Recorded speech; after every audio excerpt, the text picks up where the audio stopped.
Fascinating. The Lord of Apocalypse sits alone, contemplating what I can only assume are thoughts of conquest and domination. Doom finds himself curious. Does a god-tired despot ever experience simple boredom, or is megalomania a full-time occupation? Boredom is for creatures who lack infinite worlds to conquer. Meeting the infamous Victor Von Doom provides a welcome diversion from my usual battles with Kryptonian Boy Scouts. I've heard about your theatrical approach to villainy, along with your interesting tendency to refer to yourself in third person.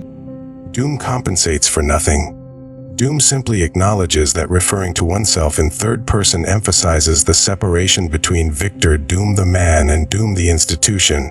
Your apocalypse is a factory of suffering that produces nothing but more suffering. Any fool can rule through fear and fire pits. Creating paradise requires actual genius. A paradise is stagnation.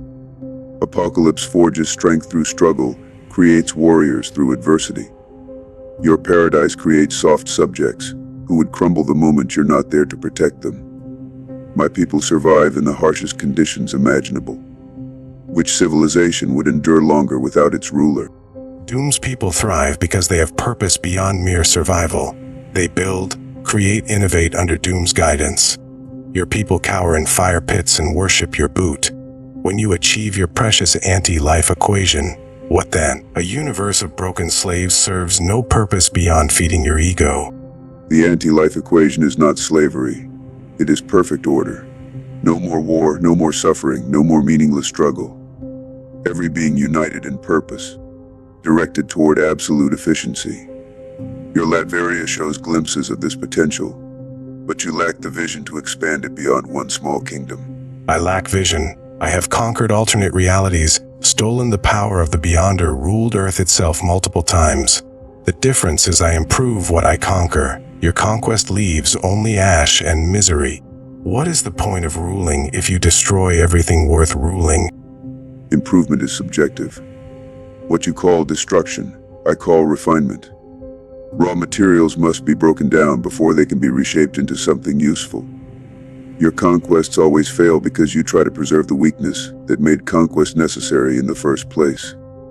True power requires the will to break what cannot be saved. My conquests fail because I choose to return power to others when their incompetence proves my point. Reed Richards and his ilk need me to save them from their own failures, then resent the salvation. Your failures stem from underestimating opponents.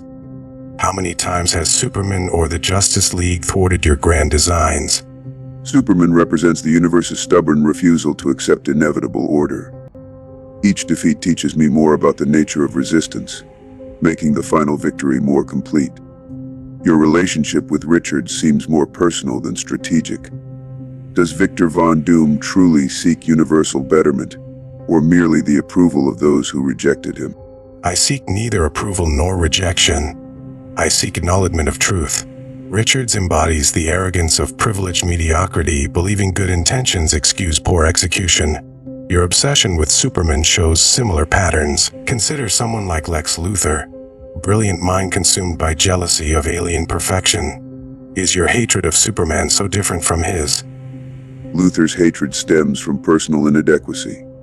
My opposition to Superman represents the conflict between order and chaos, authority and rebellion. He embodies everything that prevents universal peace. Individual will, personal choice, the belief that freedom matters more than harmony. Look at someone like Galactus. He consumes worlds not from malice but from necessity. I impose order for the same reason. A Galactus serves a cosmic function beyond morality. You serve only your own need for control. Your hoarder creates the very chaz you claim to eliminate. Every world you conquer spawns new rebellions, new heroes, new problems. My rule creates stability because it serves the ruled, not just the ruler. Your rule creates only enemies. Enemies prove the necessity of stronger measures. Consider someone like Thanos. He had the will to make the hard choice, to sacrifice everything for universal balance. His methods were flawed, but his understanding of necessity was sound. Sometimes the universe requires surgical removal of problematic elements. Thanos was an insane mathematician who confused murder with mathematics. His balance solved nothing and created universal trauma. My enemies return because I allow them to return. They serve as proof that my way is superior. Without Reed Richards' failures, who would appreciate my successes? An interesting perspective. You maintain opposition to validate your superiority. Perhaps we both require enemies to define ourselves. I need Superman's resistance to prove the necessity of order.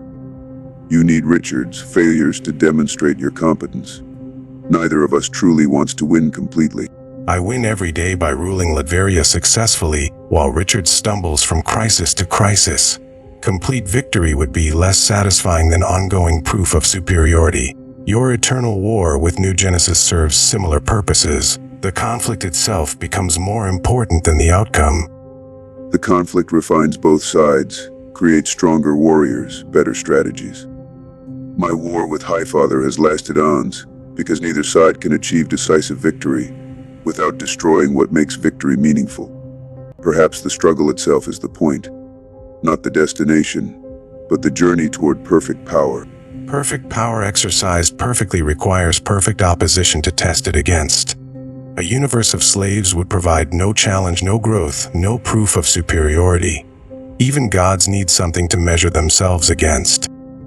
A profound observation. Power without opposition becomes stagnation. Yet too much opposition creates chaos. The ideal lies in controlled resistance. Enough challenge to maintain growth, not enough to threaten stability. Your Latveria achieves this balance on a small scale. My genius lies in recognizing that perfect order requires managed imperfection. Too much control stifles innovation. Too little control enables chaos. The art is in calibrating the precise amount of freedom that enhances rather than threatens the system. Your approach lacks this subtlety. Subtlety is a luxury that cosmic power rarely affords. Managing a single kingdom allows for nuanced control. Managing infinite worlds requires broader strokes, harsher measures. Perhaps we operate at different scales of the same principle.